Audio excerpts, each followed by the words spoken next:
Back with another episode of the Lakers Fast Break podcast. It's Gerald Glassford coming right back at you here from Lakers Fast Break, Pop Culture Cosmos, where we cover the latest news and trends in pop culture each and every week, twice a week, wherever you get your podcasts.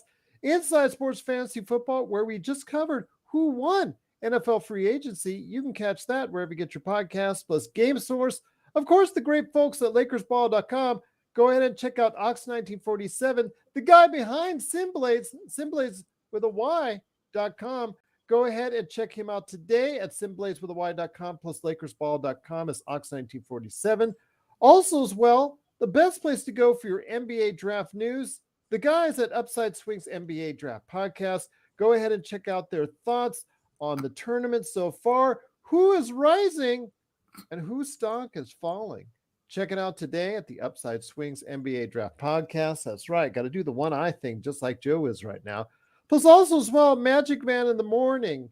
MagicMan in the morning. Every Friday morning like this past morning. Go ahead and check it out today on YouTube right there for you also as well. Go ahead and check out our good friends Jamie Sweet and also the number one Lakers blogger that's out there. It is Laker Tom. You can go ahead and check them out today at Lakerholics.com. And if you could support all of those great things in your life, if you're a true basketball and Lakers fan, plus also don't forget our playback.tv/live watch parties at Lakers Fast Break right there for you. We had a great time tonight. We'll be doing it again on Sunday afternoon. Plus, if you could subscribe to our YouTube channel, and go ahead and get the latest notifications on when we go live on the air with our awesome post games, our awesome shows, and everything else. And if you could do all of that, it is sincerely appreciated. Well, the Lakers went in tonight. Oh my gosh. Another must-win game. We're coming down to the final games of the season. And I'll tell you what, very nerve-wracking indeed. The Lakers got off to a tremendous start tonight against Oklahoma City, who was playing on the second game of a back-to-back. We found out that D'Angelo Russell was going to be out with a hip issue. So I guess it's not long-term, but it's still something that kept him out of today's game. But SGA, Shai Gilgeous-Alexander, he wasn't held out on a back-to-back, and he played pretty good. Lakers tried an effort to try and stop him. Lakers in the first quarter, though, really got off to a great lead, 41-25. Oklahoma City willed that lead down, that 16-point lead down a little bit more, and then a little bit more until they tied the game in the fourth quarter. But the Lakers got just enough support for Anthony Davis with 37 points, Dennis Schröder with 21, and Lonnie Walker IV dusting him off, getting him in the game. I know Fried Chicken will be happy about that. He got 20 as the Lakers. Another stomach churner indeed.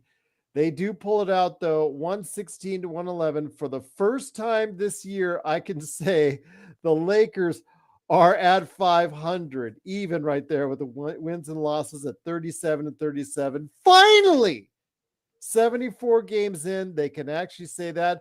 And on top of that, with all the losses today and yesterday by Oklahoma City, Dallas, and Utah, the Lakers now find themselves tied with the Minnesota Timberwolves in 8th place in the Western Conference, just behind Golden State for 6th place. So the thought is there, I know, but I've always said, let's just get back to 500. Let's just get to 500. Well, we're now at 500. And here today to talk about today's game, the usual great panelists indeed. You got to go ahead and check out what he's doing today at the Upside Swings NBA Draft Podcast. It is, of course, Stone Hansen, who was so awesome once again on our playback.tv/Lakers Fast Break. If you want to get a basketball education, you need to check out our playback.tv slash Lakers Fast Break live watch parties. And Stone, they got off to a very strong start. I thought they were going to go ahead and have a comfortable win, but you know what? Got to give credit to OKC. They came back, whittled that lead away. It got nervous for us, but in the end, we were asking all game long to focus the ball into AD, and they did just enough of that to get the victory. Yeah, they I think they had the right game plan going in, so it ended up being the victory that we needed. Um Ham had the right essentials, if you will, for basically get the ball to AD as much as you can, in term so that because OKC doesn't really have a rim protector, you either have an easy finish at the rim, you get to the line, or you can create because they'll double team you. And they executed that. I think they could have executed it a little bit more, but I'm happy with the fact that that was in fact the game plan that they came up with because it was the right call. Um, I also think that defensively we did a fairly decent job. I think the hard hedge is what worked best, and I wish we would have gone back to it more than we used it. But it was the right call to really hone in on Shea and do what you can to keep him out of the paint, and let the other guys beat you. OKC's game plan is essentially the same every game, which is get their big guards into the paint, and whether they can finish or kick out to their shooters, that's generally what they try to do. And I think the Lakers did a fairly good job of sort of mitigating that paint breakdown. AD obviously helps when you're at the rim. Yeah. Um, and yeah, I think they just all around had a good game plan. I think they could have stuck to it tighter, but the fact that that was the plan in the beginning is enough to make me happy, especially with the fact that they came out with a win. Absolutely. Just again, good performance for the team, something they can build upon, hopefully, as they continue to go ahead with the stretch run. But also here today to talk about today's game. Good man indeed. He is the host of Magic Man in the Morning. It is the Magic Man, Sean Grice. And Sean, great to have you here, my friend. Wanted to ask you, I mean, we saw that lead getting whittled away, especially in the third quarter, which has been a continued problem for them. And at the fourth quarter, we were talking about a little bit harder defenses against Shea. They did a good job in the first half, but kind of Mm-hmm. as we saw with Booker, they kind of let it slip away with the adjustments that were made in the second half. But still, they did just enough to get the victory. Just enough, Gerald. Just enough. But it's almost effortless how SGA can make others around him better just by his mere presence. I was worried that if we did try and double him a lot during the game, that he would just find open shooters, and with the way Joe and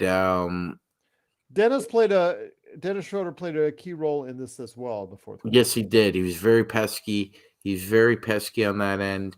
I was very satisfied with the way Vando made it difficult for SGA, and I mean that's all you can do. But it's an emphasis. It's not. It's a very patient game with him. He's not very. He doesn't get frustrated. He's not deterred at all from attacking or driving. So it really is difficult, in about 38 40 minutes, however long he plays, to make it difficult for him on every possession. But tonight they did a damn decent job of it, because I was worried he could go off for 40 and 45, and if he's going off for 40 or 45, that means somebody else is getting like 30. So if that's the case, the Thunder are just a difficult team to defend. And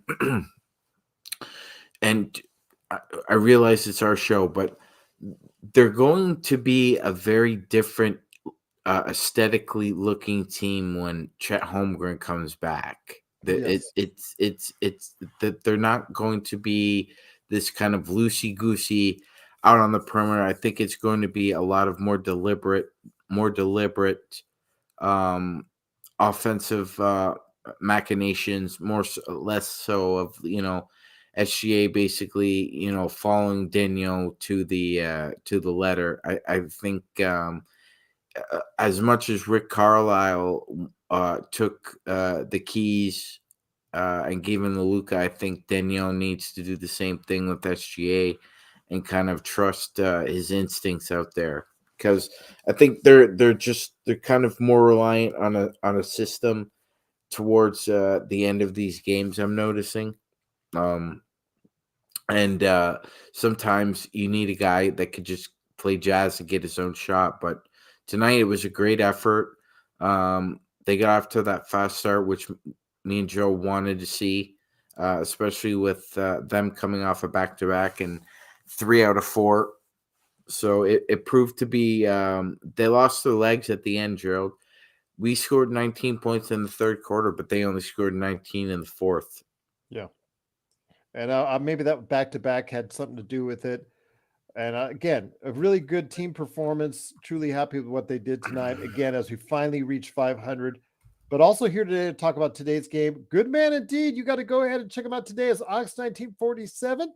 Of course, at right there for you at LakersBall.com. Plus also, you have to go ahead and make sure you support him as well. If you live in the Southern California area and you need a new lawn, it got blown away with all the wind this past week. So you need a new lawn today with Simblades. Simblades with a Y.com. It is Joe Soro. Joe, you're smiling. You're doing well. You were a little bit frustrated because they're still hitting their shots against us. But you know what? When it's all said and done, we're back to 500 in 8th place in the Western Conference. Things aren't looking so bad after all. No, they're not. And it was an entertaining game, and it wouldn't have been entertaining if they didn't win. So looking back on it now that they won, it was an entertaining game, which the NBA is just relentless. I think they should just change the NBA to National Basketball Relentlessness. There is no downtime in the NBA anymore.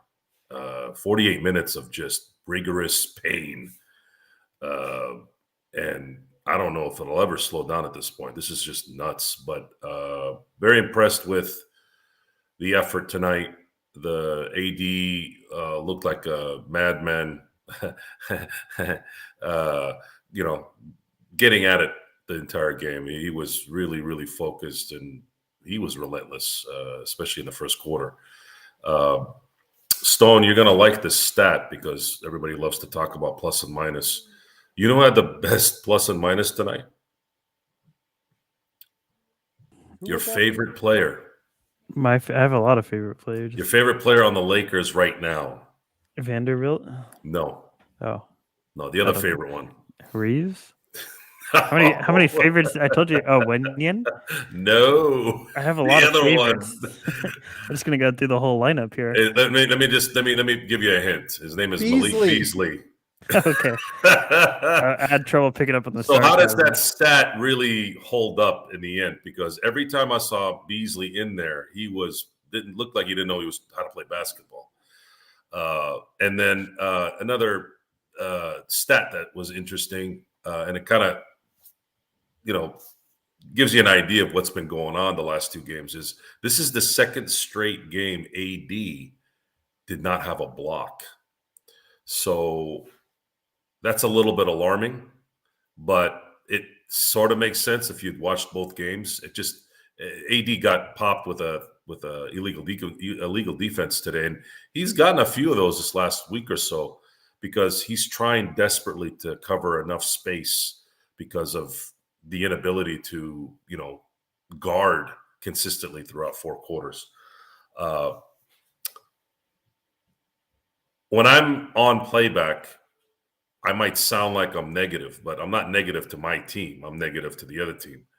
When they start making every shot, especially after a night that they look like the Sacramento Kings of 1991 and just looking like they're gangbusters. I hate when teams play up against the Lakers. It's been a thing since I can remember, and I get it, but I'm still going to talk smack about it. But tonight was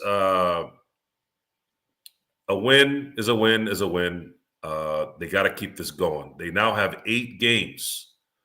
So we're going to go one game at a time here. Now, as far as the finalization of this season, now you've won this game. Now you look at the remaining 8. Understand that you got to now win 7 of the next 8. So Sunday is going to be very important for it to be then 7 games left. So you can win 6 of 7. So one game at a time. Try to get those wins. Keep doing what you're doing.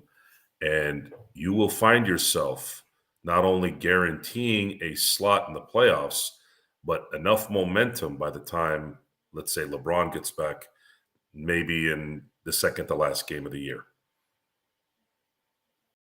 Once again, the Lakers do win 116-111 to finally get to 500. Gosh darn, it's only taken 74 games to do so. But we're very happy that they finally did. They're now in 8th place in the Western Conference, tied with the Minnesota Timberwolves, just a few percentage points behind the Golden State Warriors and the Phoenix Suns, who are essentially tied for 5th place. Realistically, Stone. I'm not watching, by the way, Kenneth. Realistically, If they sit anyone down, if they sit AD down Sunday, I'm not watching Sunday. I'm going to say realistically, I don't want to start. Every time we start talking about where the Lakers stand and what they could do and matchups, but realistically, because now the Clippers are in 4th place in the Western Conference, they're 2 games out of 4th. To give you the idea how wacky this West is, Stone. That's why we're saying win all but one game the rest of the way, because there is a shot. That's the mindset right now. You got to look at it that way. Your thoughts on this, Stone? I mean, because literally they could be in 4th place if they do as Joe says and win 7 out of the next 8. Yeah, I mean, realistically, I would love it to happen. I'm not sure 7 out of 8 is the most probable pathway. I mean, I would love it if it were to happen. I think at this time, every team is cognizant of seeding matchups, and also how how each game affects their standings and other team standings. So like the Warriors are really holding on to that 6th seed with all their willpower that they have. I think them and the Suns are you can catch up to them maybe. The Suns are getting KD back soon. But when the Warriors don't have Andrew Wiggins, I think it makes it plausible that they can catch them. I think with just the amount of time that's left throughout the season, it's going to be really difficult to reach the 4 seed. I think 5 or 6 is a bit more plausible. And if the Lakers were to continue, this win streak, it gets more and more realistic each game that they could get the 4th seed. I think as of now, I'm probably more eyeing the 5th and 6th seeds. But again, it's sort of going game by game and just seeing how they progress, because each game that's played gets a little bit clearer and clearer whether that Clippers seed at number 4 is more attainable or not, with how much they lose or how much we win. So right now it looks difficult, but again, we'll see in 5 or 6 games. Maybe that's not the case by then. MagicMan, I want to ask you this. When it comes to what you're seeing with Ham, I know Adam Hurley's in the chat talking about how Darvin Ham is getting better. Is it the case of Darvin Ham is getting a little bit better on his coaching? We still saw rotations I wasn't in love with. I know a lot of people were talking about Malik Beasley and his ineffectiveness, although, again, he had the best plus-minus, which Joe pointed out. A lot of people talked about dusting off Lonnie Walker IV, and he played a tremendous game today.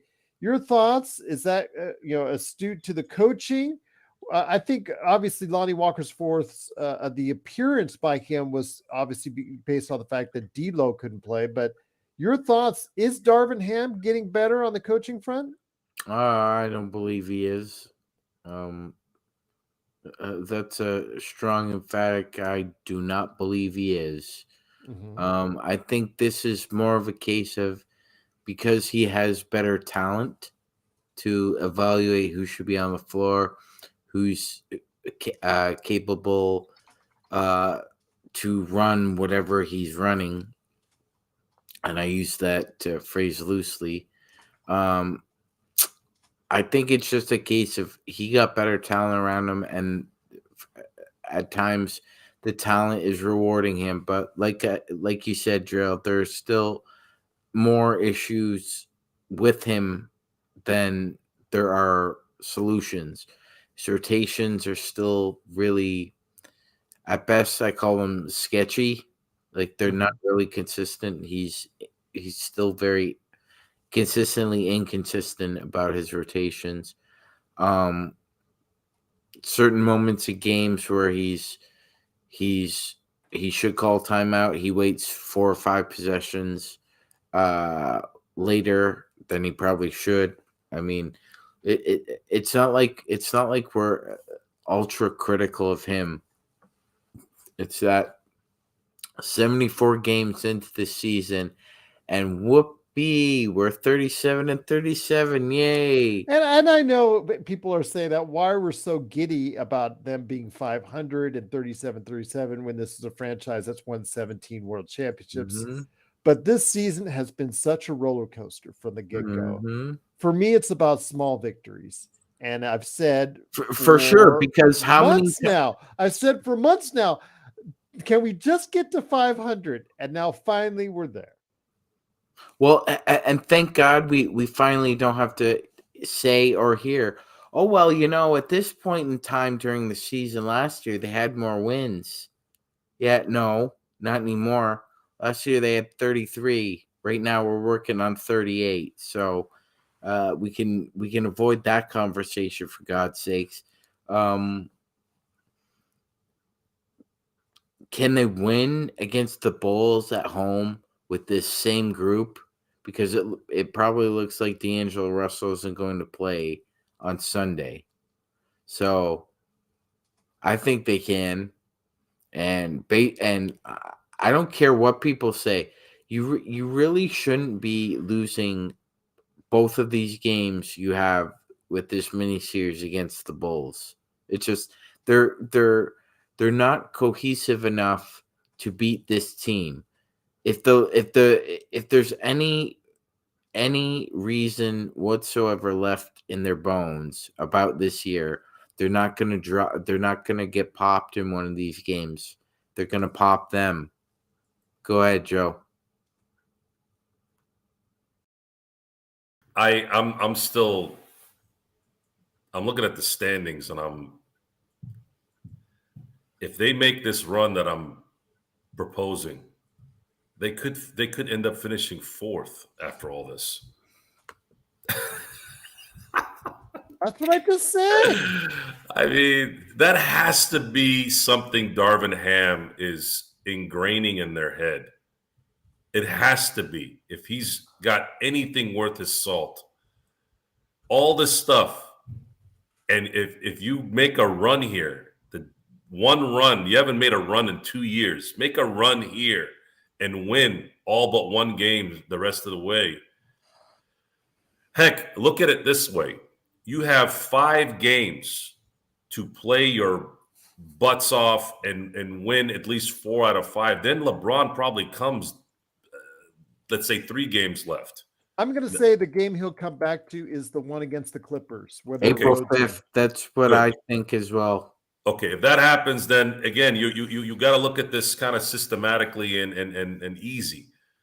You are in a position right now where you could, all those terrible losses, the 2-10 starts, all that stuff can be withered away if you just play like you're trying to win a championship for the next 8 games.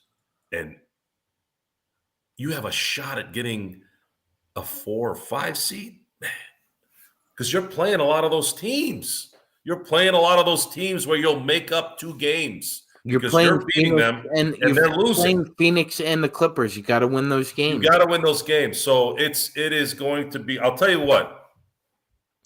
I'll tell you this. If they beat the Bulls in both games, I'm going to give them their due at that point. And then even if they lose one to Minnesota or one to the Clipper, whatever. You know what?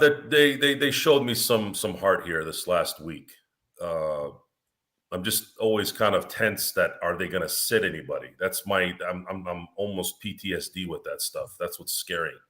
Don't sit anybody. When Gerald sent me that message, I was having a really good day today, which pretty much is every day. He sent me that message where D'Angelo Russell has been downgraded to questionable. And I knew right away that meant he's not playing. And then, of course, an hour later, it was official. What I would like to thank the Lakers for, just with that, is thank you for not saying that yesterday. That helps. Now the Oklahoma City Thunder were probably game planning for that. And now they're like, oh, shoot, now we got a game plan for this. Guess what? Lonnie Walker goes off. You see why you don't tell your enemy what you're doing early? Is it that hard, guys? So the question is, you guys got asked, is Darvin Ham improving? No. However, him not announcing that D'Lo is not playing until 3 hours before the game, maybe. Was it him who did it? I don't know. I don't really care. It worked. They still won. So I'm going to put it as good decision, guys, because he is the coach. Things still all have to go to him, right? Doesn't matter whether it's front office, whether it's the, media guys or the media in general. I mean, we're trying to play smart basketball here, even outside the court. So get your rest, guys. You've played the last 2 games valiantly. Let's see if we can win this game at home and then get ready to beat the Bulls in Chicago, because that would help things a lot if you can win both games here to get you ready for the rest of the Western Conference gauntlet, which is all that will be left. Go ahead.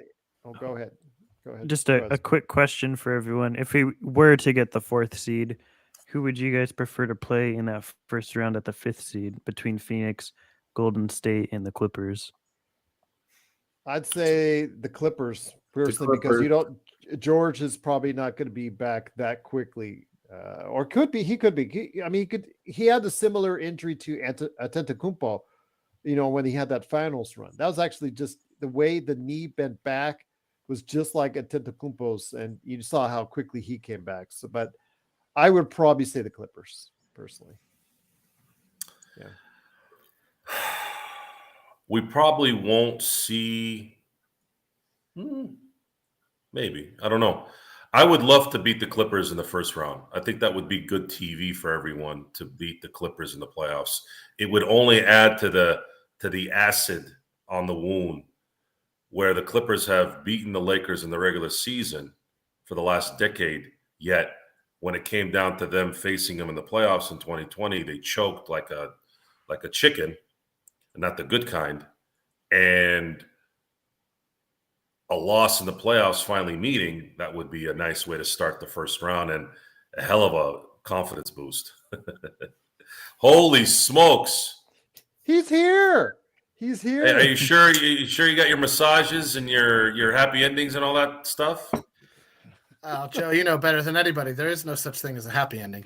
Oh, yeah. Once again, I wish I'd gotten a massage somewhere along the line. That sounds wonderful. Well, let's get him in here to talk. Once again, it's the Lakers 116 and 111, getting to 500. They're now 8th place in the Western Conference. But here today, hopefully, to go ahead and provide some insight with us right here is a good man indeed. You got to go ahead and check him out on his 5 Things articles at Lakerholics.com.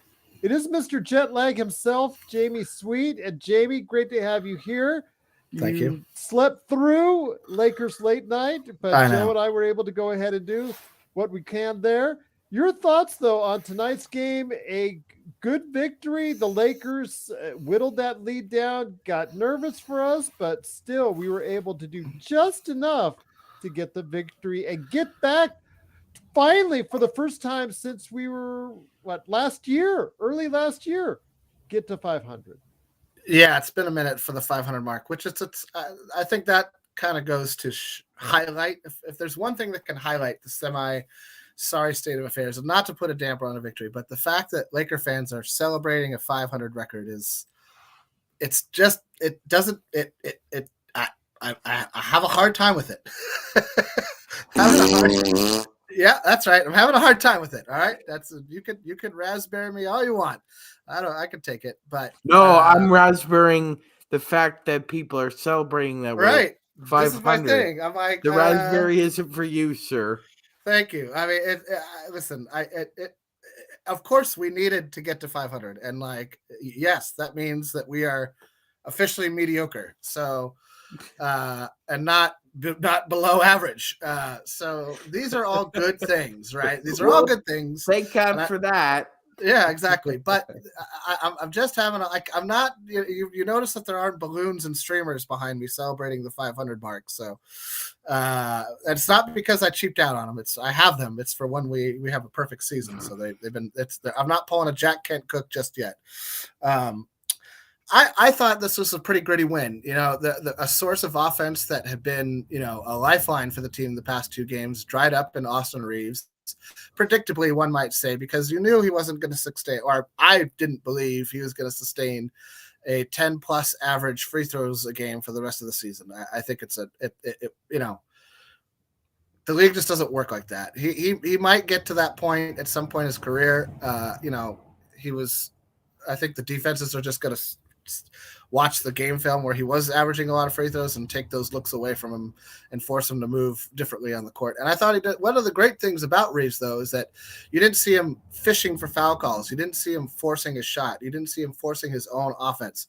He'd get rid of the ball. He'd run into 2-3 guys. They wouldn't, you know, let him bump off, or he saw that the refs weren't calling it. And so he didn't push it all game long. And that's an in-game adjustment that was vital, I thought, to the win tonight, was that Reeves didn't keep banging his head against the, well, I need to shoot 15 free throws for us to win, or I need to score X amount of points. And instead, Lonnie Walker came off the bench. They thought him out and shoot in the layup line. They got him out of the freezer. They broke glass in case of emergency, however you want to frame it. And he came through with a fantastic game. Just an absolute gem of a game for a guy who hadn't played in 3 contests, I believe. And then the one that he did play in was pretty much, you know, garbage time minutes. So, you know, it's hard to be that guy where, you know, he was a starter. He was a starter. He was a major contributor to what success we had in the early part of the season. And then, you know, that went away. And then we got the new guys, and his role evaporated. And to put in a game like tonight, to not sulk, to just show up and be a pro, is an underrated skill, or an underrated trait, I should say, in the NBA today. To not, you know, you never once heard him, you know, moan to the media like, "Oh, I'm not getting minutes," or go out on Twitter or Instagram or any number of social media platforms and do something inane and ridiculous that would really only serve to hurt his contract status this summer. Whatever deal he's going to get this summer, teams will look at how he behaved when he wasn't playing as much as they'll look at his on-court performance and be like, you know, this guy's a pro, and we want pros. We want people who are true pros. I mean, everybody is quote unquote professional at this level, but not everybody behaves like one. And, you know, the fact that Lonnie Walker, you know, had his composure for this whole time and put in this game tonight. I mean, his contribution was beyond vital. Like his defense, his offense, his entire game was stellar tonight. And so I would give the game ball, if I had one to give, to Lonnie Walker. AD obviously scored the most points. He played some great defense. Played like the AD we want him to play like every game. But, you know, like a leprechaun. It's an elusive thing. What do you think is the issue with him? And you saw they love throwing that stat out there about how bad he performs free throw wise in the fourth quarter. What do you think is? That's mental toughness. That's all it is. It's mental toughness. It's you're tired, but that's the definition of like star or good player to superstar, great player, is that you don't miss those free throws, is that you come through in the clutch. And like his lack of availability, this is now a thing, right? And, you know, the only way to get rid of this one is to make some free throws with 20 seconds left in the game. And that's it. You can't talk about it in the media. You can't, work on it really in practice. I'm sure he shoots free throws in practice. He's overall shooting free throws better than he did last season. I think he's at 80% this year. He's at Which 80% overall. so that's like night and day better than last season when I think he was trending towards the low 70s, high 60s. But the year before that, he was hitting high 80s. Yeah, he's by rep a good free throw shooter, and I don't think I've ever heard of him until the last year and a half, 2 years, having these kind of issues in the fourth quarter. I think he's generally been a fairly reliable free throw shooter. I mean, everybody misses one here or there. Everybody. Steve Nash, I don't care what name you want to throw out there. But it's magnified on this team, A, because it's the Lakers, B, because it has been the difference in key games when we're fighting to just be relevant. And when you're fighting for relevancy and you're not coming through on the easiest shot you're going to get all night, it's going to be magnified. And the modern media is going to have a hoopla.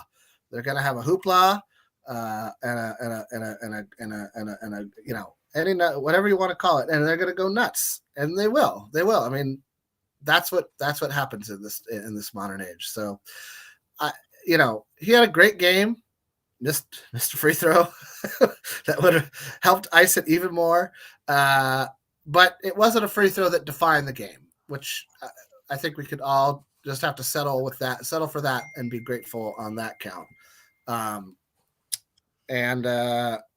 I think that this win might be the kind of moment. This was the game I was the most worried about over the next two, over this little stretch before we kind of go on. Not the back-to-back with Chicago?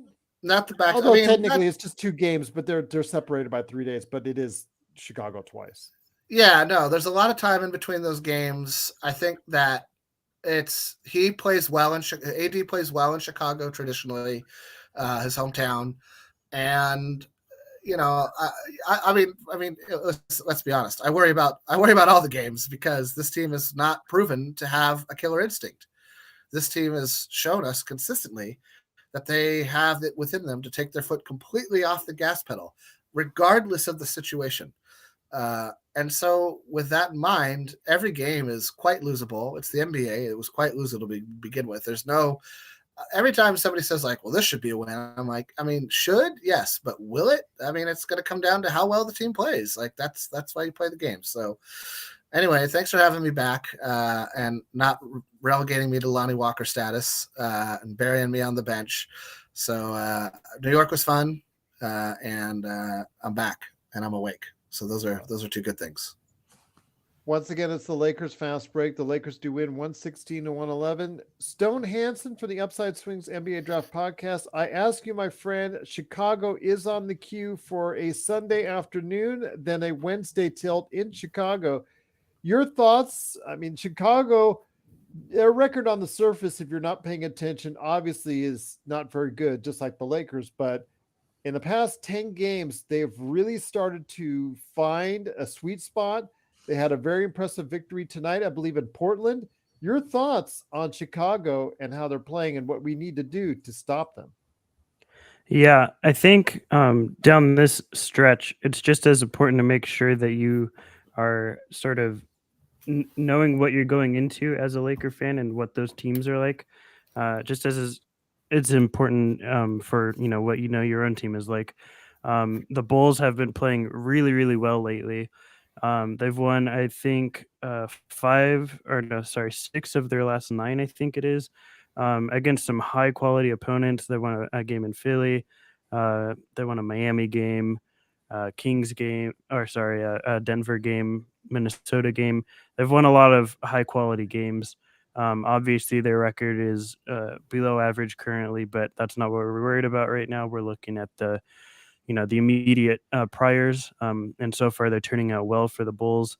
DeRozan, they're 6-4 in their last 10. Okay, 6-4.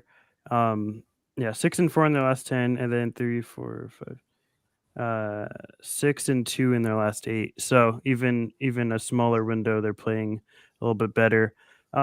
I mean, DeRozan and Levine are going to be just searching for what they want in the mid range. That's really what's going to be difficult for us, because we know we have something at the rim with AD. At the point of attack, the past 2 games we've done a pretty good job in terms of hedging on star players such as Booker, and then tonight Shea. We did a fairly good job at the point of attack. They still got their numbers, but when we hedge, we seem to do well. And Schröder plays well at the point of attack. The issue is once they get past that, what happens? If AD moves up, then you have cutters going on both sides, and you have Vooch going towards the rim, and both DeRozan and Levine are capable of making passes, both lobs into cutters on the move. And then if AD doesn't move up, those guys are both just pulling up every time from the mid range and probably making them at the level of shooters that they are. I think that this means it requires heavy Vanderbilt minutes. And I think what you want to do rather than sort of scheme this game, you want to make sure you're playing man, and you want to make sure that Vanderbilt is consistently on one of DeRozan or Levine at all times.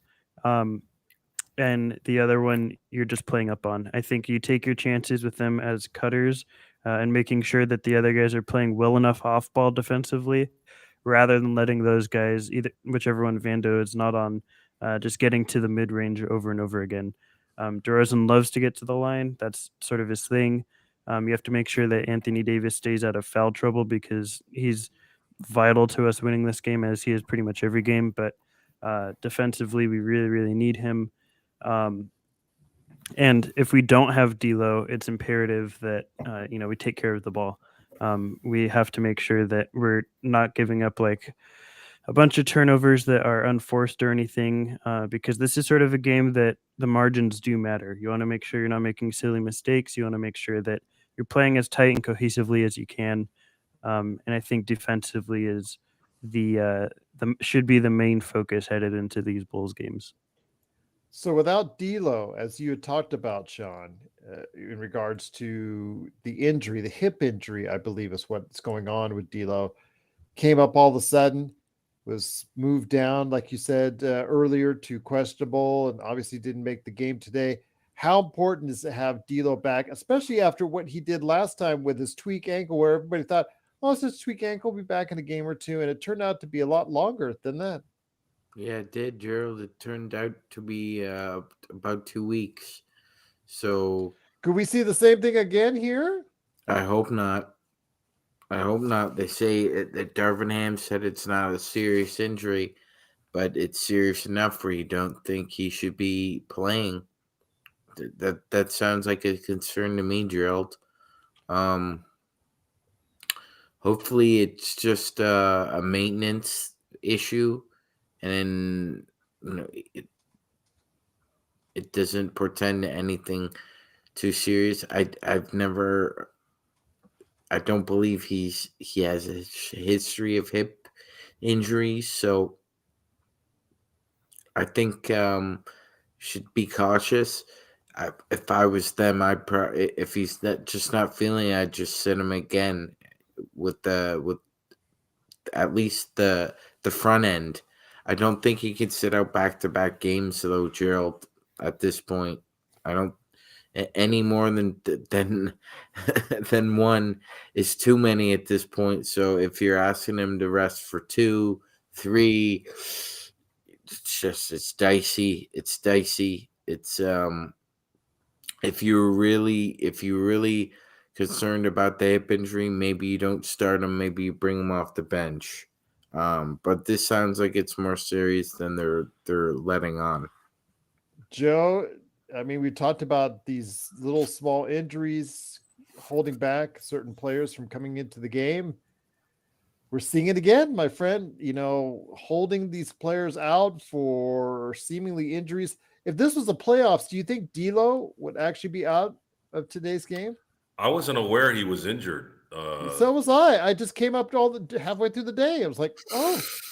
I don't know. I would say I'm more concerned when LeBron and AD sit when they can play versus being cautious about a guard who's going to be going in and out of the paint all day and shooting that might have, some leg issues.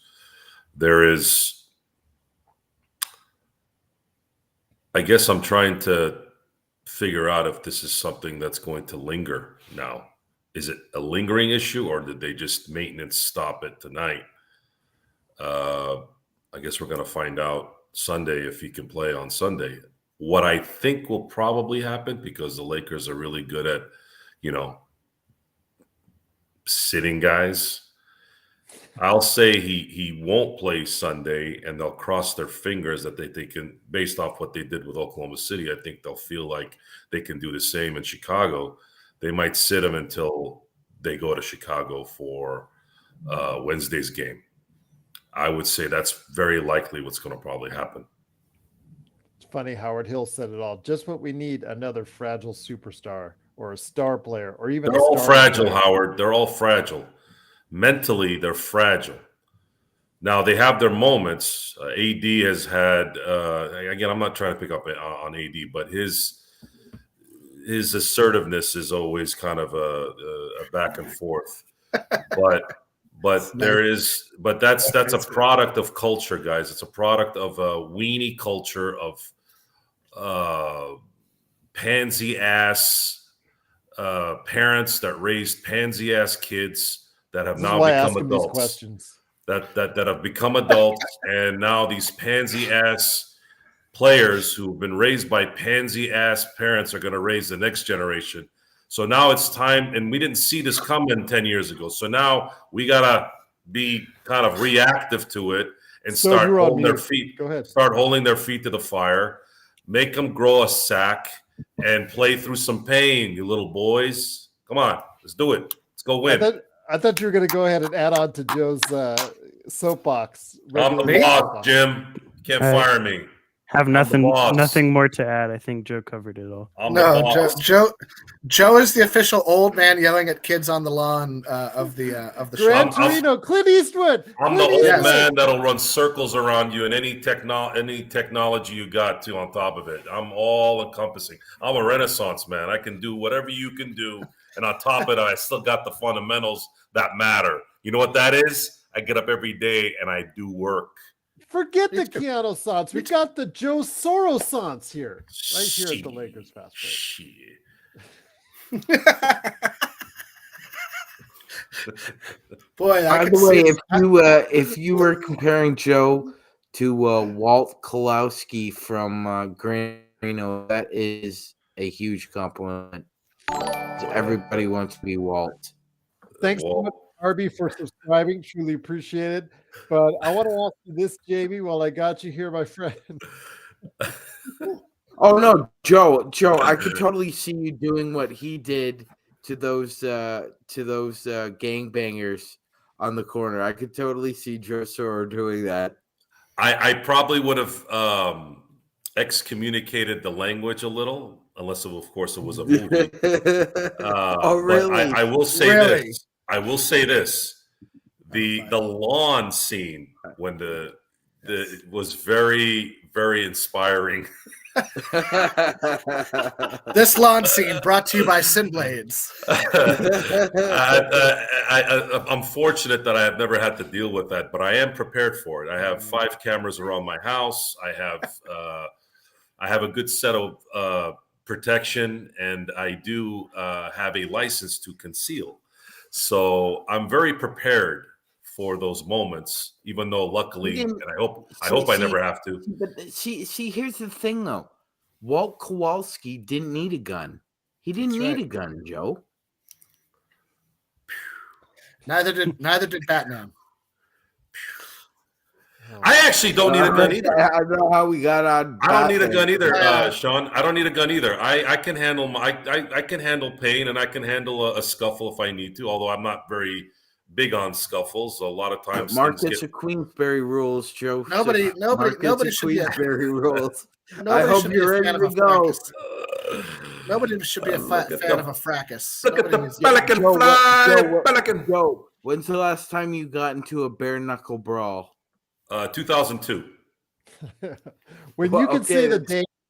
Yeah, Yeah, the guy's blood stained my new khakis. I was pissed off.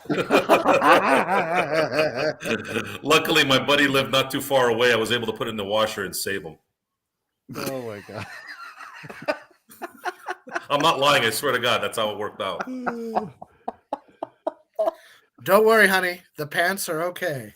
The pants were very important to me at that point. I just bought them. It was the principle. It was the principality of the situation, man. Come on. Oh my gosh. Once again, it's the Lakers fast break. I'm Jamie. sorry. Wait, I'm sorry. I'm trying. The show's over there. We got to catch up, guys. I got to get it back to you, my friend. Back. You I showed almost up. lost control there.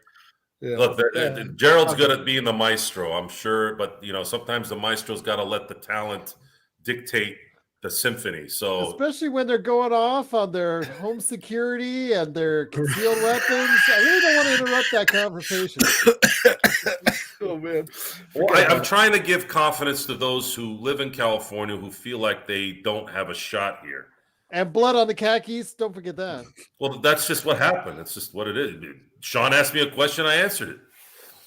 And yeah, that's cool. That's no problem. I'm not wearing khakis when I'm around you. I rarely wear pants. Yeah, I rarely wear pants in Southern California. All right, this is getting weird now. Yeah, I meant pants as in not shorts. Oh, okay, I was like, I hope you're wearing pants now. Well, everybody stand up. Everybody stand up. Who's wearing pants? I've done some anchor work in shorts and a monkey suit, but that's the extent. I don't go walking around free balling anywhere. No, I don't do that. Thank the good Lord for that. Jamie, can I ask you though? Is it of any concern to you that D'Angelo again is having one of those injuries where you look at it on the surface, say, okay, this shouldn't be too long of a period where he's out, or why is he even out, and stretches out even days? If he's out on Sunday at a crucial time with 8 games left, I don't know, man. This is a guy that we're supposed to maybe commit $20 to $30 million a year for. Does it concern you at all? Yeah, but I mean, look, we're going to throw $30 million at somebody who doesn't deserve it this summer. That just let that go. It's either going to be Kyrie Irving or D'Angelo Russell, and that's it. And it might be more than 30 million. It might be 30, 35, coming up on 40 maybe. That's happening. Okay, that's gonna happen. It's gonna happen. Or even worse, we'll bunch a bunch of them together up in a sign and trade for Damian Lillard, and yeah, those are my predictions for the summer. One of those two things is going to happen. We're either going to throw $35 million at a guy who probably should be making 20-25, and or trade a bunch of guys in their contracts for somebody like Dame Time. It is concerning because of the timing. It's not concerning because I was exactly typing those exact words as you were saying. It's not. It's the timing is. It's really the timing that's the only issue. I mean, if this were like a month with a month or two left in the season, you'd be like, all right, no biggie. He'll miss some games and it won't matter so much, and we'll pick it back up when he gets back. But the problem is there's not a lot of games coming our way here. We got 8 left, and they all need to be W's. So, I mean, seeing how Schröder plays every 5 games makes me not believe I can't expect this game that we got from Dennis tomorrow or Sunday rather, or 4 days later. Remind me, the game on Sunday is at a Laker game, and then we travel, right? It's Chicago and Chicago. Chicago here. Right, but we fly to Chicago. Yeah, but the game's Wednesday. Yeah, the game's Wednesday. So they play Sunday in LA, play Chicago, and they fly to Chicago for Wednesday's game. I wouldn't be surprised if he sat out Sunday and they try to give him those extra days before they fly. And then I also won't be surprised if they keep him out of the second Chicago game, just because travel and NBA players is such a hardship. They just can't do it without kind of breaking down a little bit. And so I won't be surprised if he misses both Chicago games. If it stretches out longer than that, you might have a real problem, because you can't expect this. You can't. Somebody has to step up to the tune of 20 points a night to fill that void, and it won't be the same guy. So one of Walker, Hachimura, Reeves, Schröder needs to do it. You can pencil in 80 for like a solid 20, 25. You can pencil Vanderbilt in for a solid 10, 5, and 5. And after that, I don't know what I'm getting from anybody on a given night. I really don't. The variance in their contributions is quite high, which is it always is for role players. That's why you're a role player. It's because you can't do something consistently. It comes in spurts. Sometimes you have a great game. Sometimes you disappear. That's why you're a role player. So, and I just don't have a lot of faith in Malik Beasley to step up more than I've seen him be able to play as a Laker. To be honest, I never watched a lot of him to begin with, only when he played us, and I couldn't tell you that he was never one of the guys where I was like, oh man, Malik Beasley really killed us tonight. I can't think of a game that I've seen where Malik Beasley killed the Lakers and I was like, oh, that guy, he's got something going on there. Obviously, he's made enough threes to warrant a $16.5 million team option next season. So at some point, somebody felt justified in paying him more than a traditional shooter makes on the open market. He's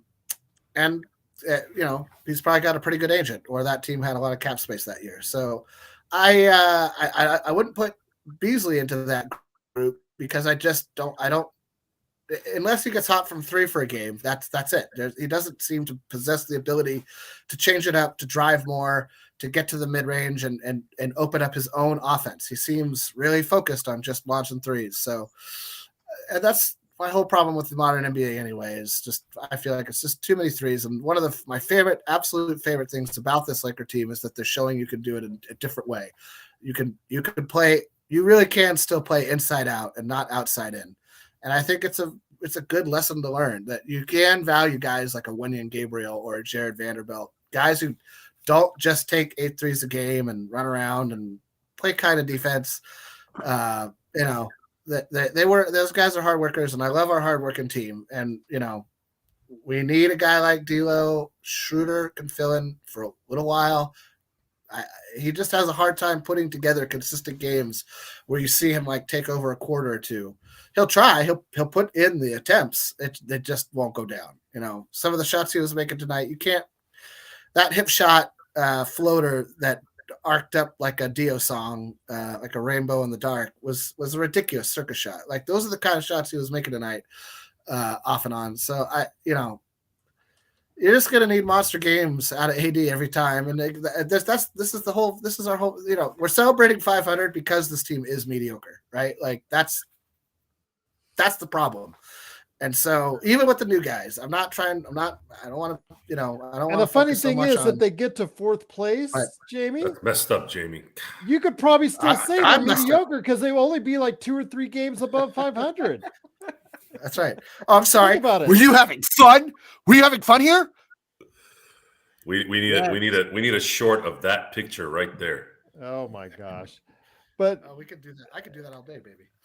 Well, that's what I'm trying to say, though. I mean, even if they get to fourth place, Gerald, you're absolutely right. You're absolutely right. And still, you can think of as mediocre. Yeah, that's in some ways that's the West this year. We saw, even with all the talent that came West at the trading deadline, it hasn't turned into the West suddenly going on a rampage across the league. Dallas is a great example of a team that you thought would like at least play as well as they did before, and they haven't just taken a step back or like they're had trouble turned in the adjusting. punch bowl. I feel like that's even bowl. That's being kind. Like, they are in utter and complete free fall implosion mode right now. Like, and like this is one of those moments where you look at Luka and you think, you know what, you're gonna look back on the last like month of this season and wonder what more you should have done.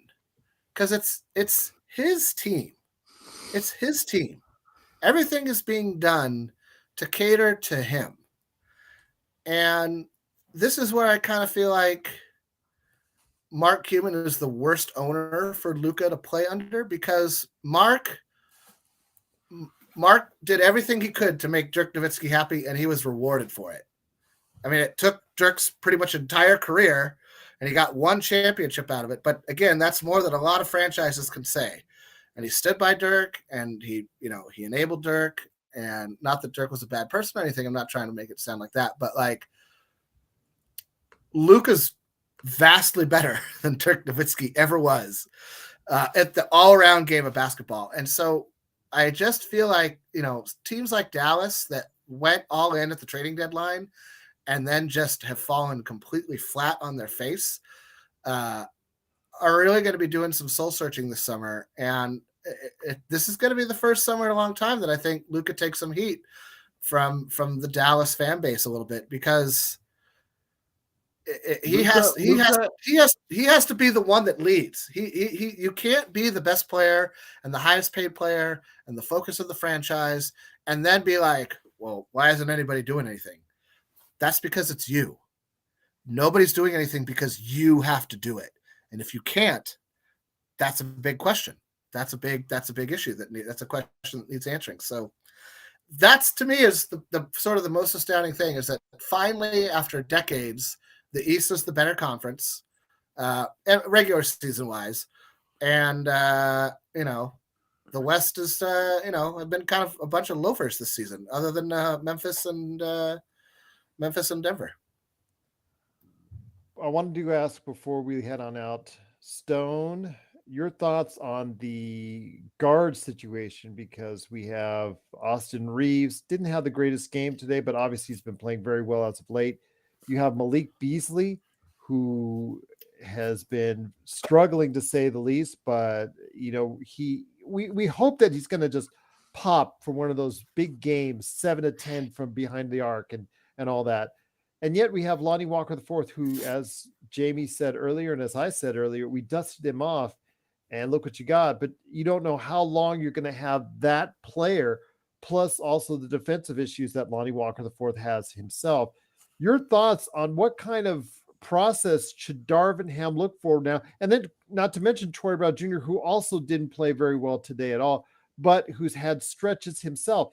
All these four players have had some layers of inconsistency. Even Austin Reeves for a bit, although he, like I said, he's been a great player as of late for the most part.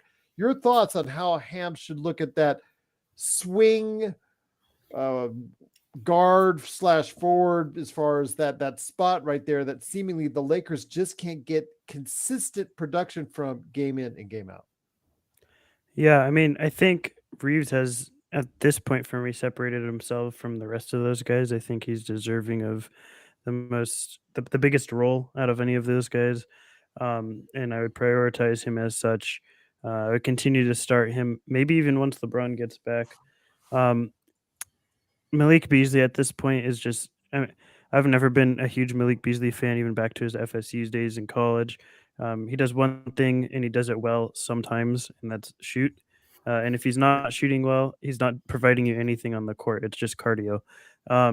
So I would cut him out of the lineup. I don't think he's worth giving minutes to, because I think Lonnie Walker, for all as bad of a defender as he is, and as the boneheaded decisions he makes as a playmaker at times, I don't think the defense is that much different from what Malik does, and I think he can at least create his own shot.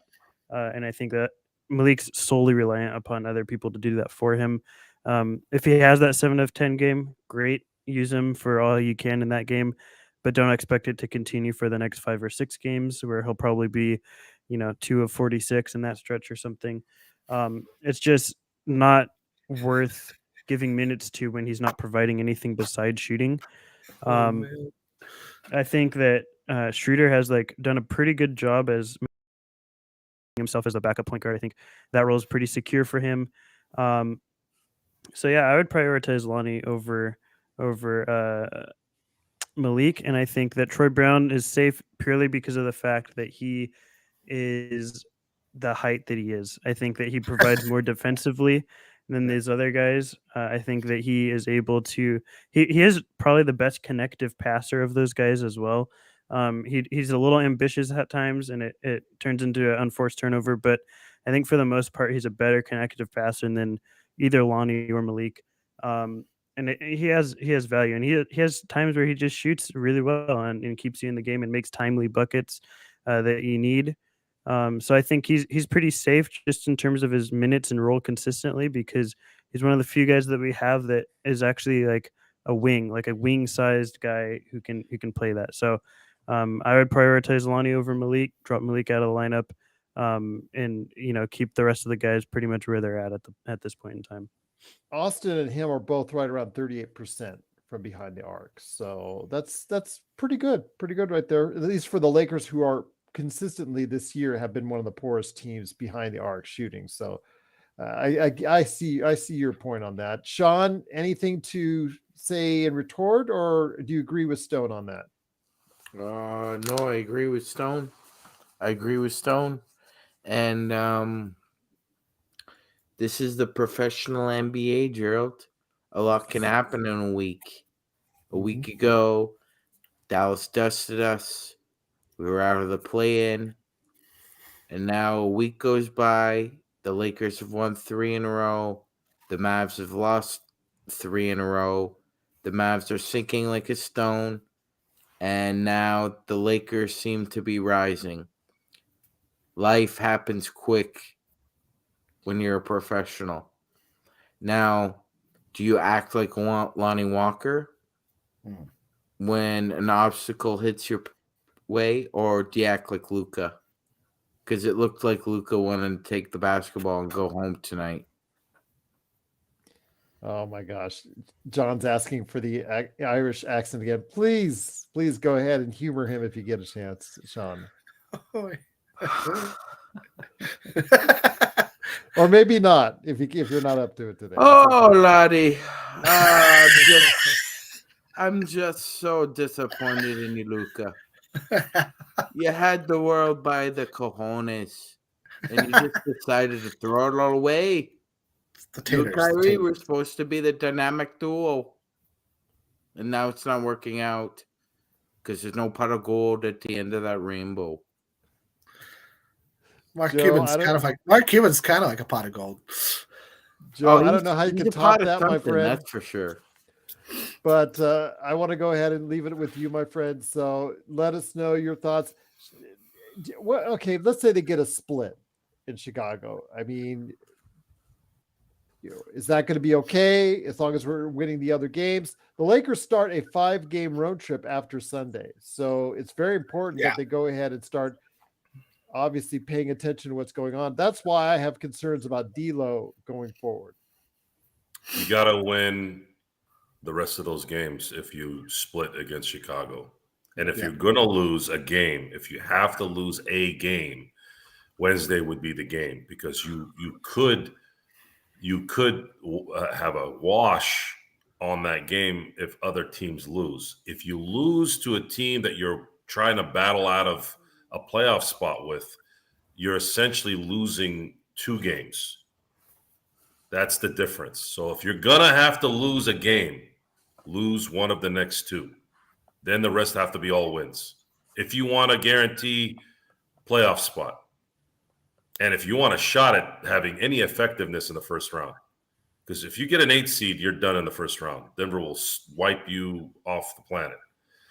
If you face Denver, if there's some miracle where you make a run and you face Denver in the Western Conference Finals, that's a little bit different, because you've built enough momentum in the first 2 rounds to, barring injury, of course, to where now Denver will be worried. Denver will be like, oh, crap, the Lakers are on a roll here and everybody's healthy and everyone's focused. They're going to get nervous in the Western Conference Finals. And from what I saw with the Sixers tonight, everybody keeps telling me that the greatest team since sliced bread in the last month. You can't lose to the Warriors. I don't care if it's in San Francisco. You should win that game. So there's really no team in the NBA right now that scares me in any way. Not Milwaukee, not Boston, not Philly, not Denver, except Denver in the first round. That's it. So that's how I would set it up. That's how I would explain it to the crew. And there's a huge spot open after all this crap. Imagine getting a 4th seed after all this. That just, I don't think I've ever seen that before. I don't want to get too much in that because every time we start thinking No. about No. We're going to talk about it. We're going to talk It's about it. not- We're talking about it's a team. not- We're talking about a It's team not that gonna was happen. 13 like 3 weeks ago. We're like Daffy Duck when it comes to this stuff. Every time we talk about potentially Succotash. there's a lever or a pulley, and somehow a boulder just comes and just flattens us like a pancake. And it's not somebody else. It's us putting the boulder over us. No, we're sabotaging. we acme ourselves. Yeah, we're Wile E. Coyote. We're the ones that dropped the anvil on ourselves. Once again, it is Looney Tunes right here at the Lakers Fast Break as the Lakers do win 160 to 111. We will be back Sunday afternoon. It is playback.tv/Lakers Fast Break. Please go ahead and join us for that. You know, it's always fun when we're there talking about the game, life, everything that happens to us and more right there for you Sunday. And then after the game, of course, the best post game in town is right here at the Lakers Fast Break. We truly appreciate everyone being a part of what we do here. If you have any questions for us, always LakersFastBreak@yahoo.com or Lakers Fast Break where you get your social media. Go ahead and support Stone Hansen. Stone, are you guys doing anything? What's your latest episode all about at the Upside Swings NBA Draft Podcast? Put me on the spot. I'm so tired. I gotta Always let me see what the latest I'm episode always was. trying to put you on the spot. We talked about wings, a bunch of wings. Cam Whitmore, Maxwell Lewis, Derek Whitehead, and Bryce Sensabaugh. And 3 of those 4 guys are potential Lakers in where the Lakers could pick. So very interesting names. Bryce Sensabaugh would probably be my pick of those guys that I mentioned. But you could go check out everything I have to say in depth about them along with my 2 co-hosts. We did basically 2.5 hours on 4 guys. So we got super in depth to everything that they do. We have a lot more of those sort of things coming out, as well as on playback next weekend. We'll be covering all the March Madness games and breaking those down live. We did one today earlier, but we'll do the rest of them, I think, from here on out next weekend and henceforth. So check that out at Upside Swings on Twitter or at report_court on Twitter as well. And you can see all the latest updates on either of those accounts. Jamie, what are you or Laker Tom, the #1 Lakers blogger that's out there? I know you've got your 5 things articles. You got another one coming up though, right? Oh yeah, we'll have one out probably tomorrow morning at some point. You know, they're getting less and less about each individual game, mainly because I know we do such a good job covering like post game stuff here, and it's starting to focus more and more on a lot of the choices the Lakers have coming down the pike this summer. It's going to be some tough financial decisions that the Lakers have to make, because I don't expect them to spend more than $165 to $170 million on the team, which would be $24 million in luxury taxes, roughly.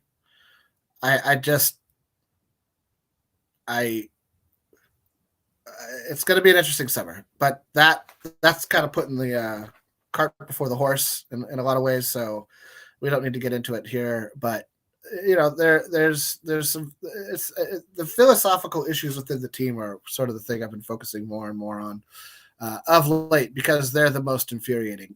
So anyway, yeah, got a 5 going to come out tomorrow, and you know, it'll be of a more positive vibe just because we won. Absolutely. You can find that at Lakerholics.com. I leave the last for you 2 guys who hosted this morning's fine Magic Man in the morning show. What were you guys talking about this morning? I was like barely up for it. I had one eye open, making sure you guys were doing okay. And I saw you and all right. Next thing I know, I'm asleep, my friend. But it wasn't because of your show, because I checked it back later on. You guys had some great topics. What did you guys talk about on Magic Man in the morning? Yeah, Gerald, we got into some deep dives about March Madness, and congratulations to Joe's alma mater, SDSU. They won a huge game tonight against the Alabama Crimson Tide. We got into a little conversation about loose ends about our NBA officiating and just how atrocious it's been. I thought there was some reasonable ground to be made with some maybe tweaking of rules. Joe seemed to disagree. Doesn't think that the NBA will pull their head out of their ass and solve the problem of this bad officiating. And we also got into a little discussion about this game and what we wanted to see in it. We saw a lot of what we wanted to see, right, Joe? As long as you win, it's always a good night.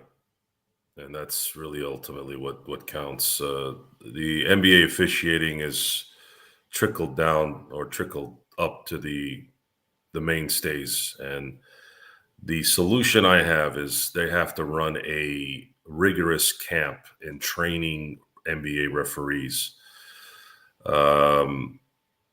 I don't know how many sets they have. I'm going to take a guess that, let's say, if all 30 teams are playing in a day, you're looking at 3 refs per game. That's 45 refs, right?